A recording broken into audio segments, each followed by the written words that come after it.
D jet, यही है।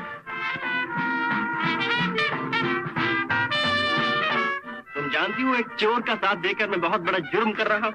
किसने कहा करो? किसने कहा करो? ये भी खूब रही। अच्छा यही सही, मैं अपने दोस्त से मिला, फिर चलते हैं थाने। और तुम भाग मत जाना, हाँ?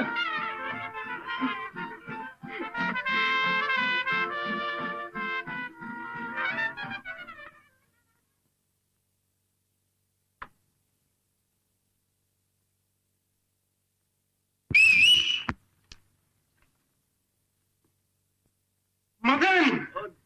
नालायक! पाजी! बेईमान! अबे तू कहाँ से आ गए? तुम्हें खबर नहीं मिली? ऐसी खबर? अबे तो जरा दूर हट के बात कर। बंदा श्री मदन गोपाल लखपति। अबे क्या बकता है? अरे भले आदमी, चाचा जी ने 11 लाख की जायदाद मेरे नाम कर दी है और मुझे फौरन बंबई आने को लिखा था। और तू अब आया? क्या मतलब? तुझे अपने चाचा जी के बारे में कुछ मालूम है? क्या? क्या चाचा जी? हाँ, भगवान ऐसी मौत किसी को न दे। ये कब हुआ? तकरीबन 1.5 महीना हो गया। 1.5 महीना? लेकिन ये खत तो जनवरी, पूरे 2 महीने पुराना। और उनकी जायदाद उनकी साली के बेटे कुलदीप के पास। लेकिन वो तो पहली वसीयत थी। तो क्या कोई दूसरी भी थी? और नहीं तो क्या, ये देखो। मदन बेटे, तुम्हें मालूम होगा कि मैंने अपनी सारी जायदाद अपनी साली के बेटे कुलदीप के नाम कर दी थी, लेकिन उसकी कुछ हरकतें देखकर मेरा दिल बदल गया है। इसलिए मैंने एक नई वसीयत लिखी है, जिससे सारी जायदाद तुम्हारे नाम पर हो गई है। देखा? सारी जायदाद तुम्हारे नाम पर। फौरन बंबई चले आओ। मनोहर लाल। जायदाद 9 लाख की है और 2 लाख बैंक में है। 9 और 2 11। मदन, इसमें कोई राज है जिसे खोलना होगा। असली वसीयत जरूर कहीं छुपा दी गई है। ये सब लोग हैं कहाँ? महाबलेश्वर में। महाबलेश्वर? हाँ, आखिरी दिनों में वो चाचा जी को हवा बदलने के लिए महाबलेश्वर ले गए थे। उनकी जायदाद का बड़ा हिस्सा वहीं है। अगर मैं वहां पहुंच जाऊं, उनमें से मुझे कोई पहचानता तो है नहीं। सुनो, एक काम करो। लेकिन तुम तो शादीशुदा नहीं। बात क्या है? पिछले दिनों उन्होंने अखबार में एक इश्तेहार दिया था कि उन्हें एक मैनेजर की जरूरत है जो उनकी सारी जायदाद संभाल सके, लेकिन वो शादीशुदा। ये क्यों? अरे वो खपती औरत है। उनका पिछला मैनेजर शायद उनकी नौकरानी को लेकर 9-2-11 हो गया।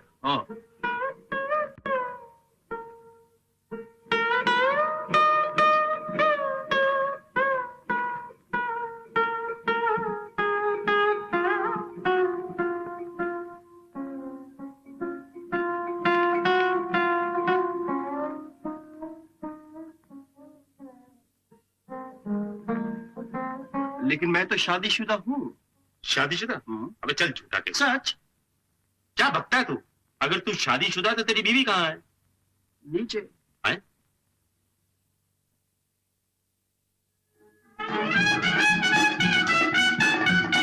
इसे नीचे को छोड़ाया। नीचे ठीक है। नीचे कैसे ठीक है? भाभी देखे। अबे सुन, मैं मतलब मुझे नहीं तो मार बैठूंगा याद रखना। तो बुरा मान जाएगी। बुरा तो वो मान गई होगी ना भाई। अबे चल मेरी बात तो सुन।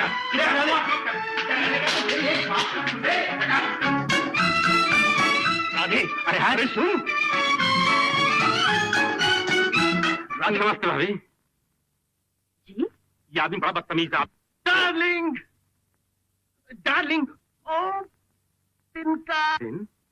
देखिए, शादी के बाद आप पहली बार मेरे घर पे आए और यूं। जी? डार्लिंग, मुझसे बड़ी बदतमीजी हो गई। हाँ, समझ गई? समझ गई। ये आदमी लेकिन मेरी जान। क्या हुआ मेरी जान? लाल चूटी, लाल चूटी। ला मैं मर गई। नहीं, बस मर गई। नहीं नहीं, अभी नहीं मरी। चूटी भी मर गई और नानी भी मर गई। अबे चिल्लाता क्यों है? चूटी है, कोई चुड़ैल तो नहीं? चुड़ैल है, चुड़ैल। नहीं, चूटी है, चूटी।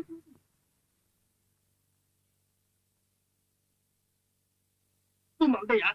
ला मैं मल। अबे कब हुई शादी? अभी अभी, हाल ही में। तो मुझे लिखा क्यों नहीं? वो इरादा नहीं था, अचानक हो गई। सुन, इन्हें वो जायदाद के बारे में सब बताया? इन्हें इससे क्या? इन्हें इससे क्या? मेरा मतलब है, जल्दी क्या है, बता देंगे। नहीं नहीं, अभी बताओ क्या बात है। अभी से। शाबाश, आप इसको इसी तरह डांट कर रखा कीजिए भाभी। अब भाभी लेकिन मैं आपको भाभी क्यों कहूँ? आप तो मुझसे छोटी हैं। क्या नाम है आपका? मेरा नाम इन्हीं से पूछिए। नाम तुम ही बता दो ना। जी नहीं, इन्हीं से पूछिए। ओहो, बता दो ना, क्या छोटी छोटी बातों में बचपना करती हो। या तो तुम ही बता दो ना। पर क्या बताऊं, उसमें बताने वाली बात ही क्या है? तुम तो ऐसी बात कर रहे हो जैसे बीवी का नाम ही नहीं जानते। वाकई नहीं जानता है? अभी पूछ के आता हूँ। नाम तो बताना आपने। चोर। वो तो है ही, नाम बताओ, नाम। रक्षा। भाई रक्षा है इनका नाम। जोड़ी मजेदार है। जोड़ी मजेदार है। मदन, मेरा ख्याल है कि हमें चाचा जी के वकील से मिल लेना चाहिए। अगर कोई दूसरी वसीयत लिखी गई होगी तो वकील को जरूर मालूम हो। तो मेरा ख्याल है फिर अभी चले। हाँ, मैंने एक नई वसीयत लिखी है। महाबलेश्वर से उन्होंने मुझे ये खत लिखा था कि हाँ, मैंने अपनी दूसरी और आखिरी वसीयत की कच्ची शक्ल बनाई है। आप अगर महाबलेश्वर आ सकें तो। खैर, मिस्टर मदन गोपाल, इन दोनों खतों से साफ जाहिर है कि उन्होंने दूसरी वसीयत लिखी जरूर थी, लेकिन जब मैं महाबलेश्वर पहुंचा उस वक्त तक उनका इंतकाल हो चुका था। और 2 आदमियों ने गवाही दी थी कि उनकी आंखों के सामने उन्होंने मरने से पहले अपनी दूसरी वसीयत जला डाली। इसलिए पहली वसीयत हर हालत में जायज समझी गई। लेकिन हो सकता है कि दोनों गवाह झूठे हों और दूसरी वसीयत कहीं छुपी पड़ी हो। सुनो, तुम वो मैनेजर की नौकरी कर ही लो, घर के सब राज मालूम हो जाएंगे। अगर तुम कहो तो मैं तुम्हें सिफारिश की चिट्ठी दे देता हूँ। क्या ख्याल है? ठीक है। ठीक है, अगर कुछ ऐसी वैसी बात हो तो मुझे तार दे देना, मैं फौरन चला आऊंगा। ठीक है, बेस्ट ऑफ लक।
बच्चे नहीं है तुम्हारे?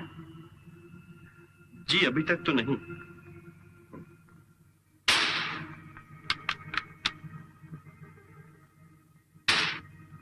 कुलदीप। हाँ माँ।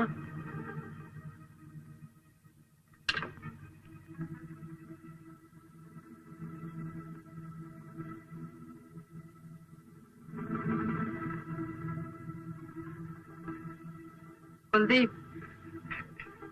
रख लो माँ, अच्छे लोग हैं। कमला, जा इन्हें घर दिखा दे, फिर इनका कमरा।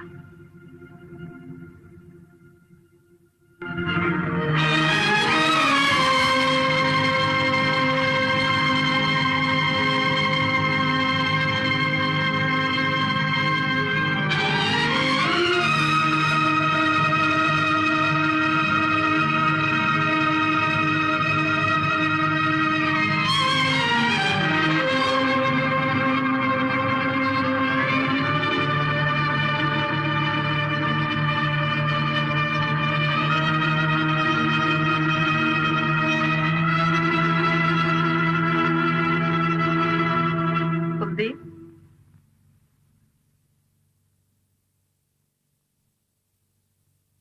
इधर आ।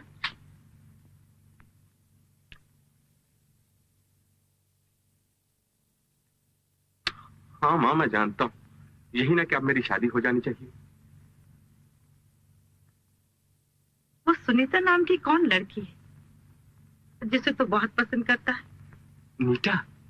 हाँ हाँ, उसे कुछ दिनों के लिए यहाँ बुला क्यों नहीं लेता, ताकि मैं भी उसे देख लूं। सच माँ?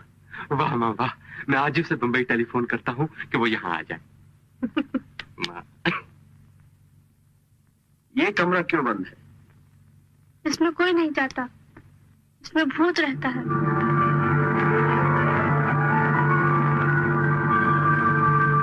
ये मेरा कमरा है और ये मेहमानों का।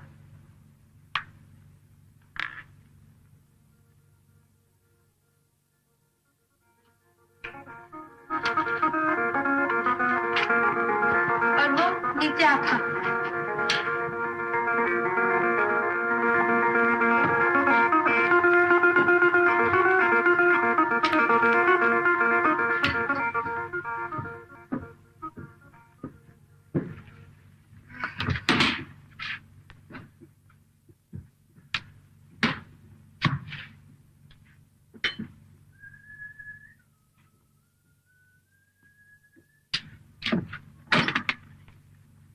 अरे एक ही कमरा। नहीं नहीं, वो क्या है? गुसल खाना। उसको खाना?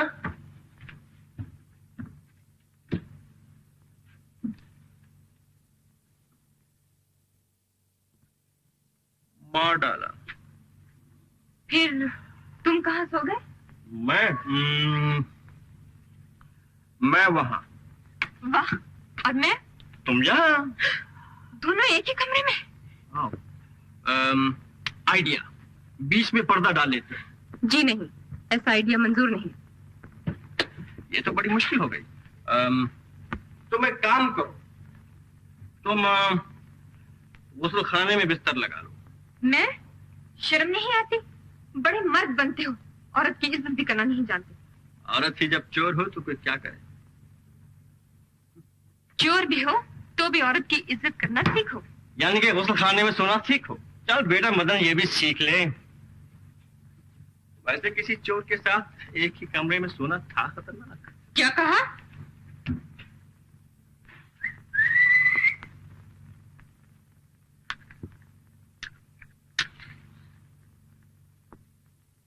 वैसे सोने से पहले आप गाना तो सुनाएंगे ही? जी नहीं। नहीं नहीं, कोई बात नहीं, हम सुनाएंगे।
कौन है? भैया, इस कमरे में मत जाओ, इसमें भूत रहता है।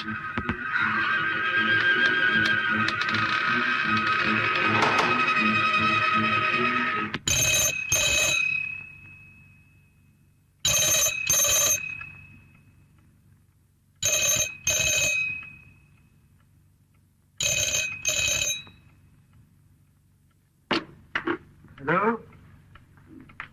Yes? Yes? Neeta! Hello Kuldeep darling, जनाब को अचानक इस नाचीज की याद कैसे आ गई? अच्छा, तोबा, क्यों नहीं मेरी जान, तुम कहो तो नौकरी छोड़कर अभी आ जाओ तुम्हारे पास, लेकिन तुम शादी के लिए अपनी माँ को तो राजी कर लो। हाँ। हेलो बाबूजी, कहिए बम्बई कैसे आना हुआ? पता चला है कि दिल्ली से रक्षा किसी ट्रक में छुपकर यहीं आई है बम्बई की तरफ। अच्छा, इसके मुतालिक फिर बात करेंगे। मिस्टर लोबो, साहब के ठहरने का इंतजाम करो। Right sir.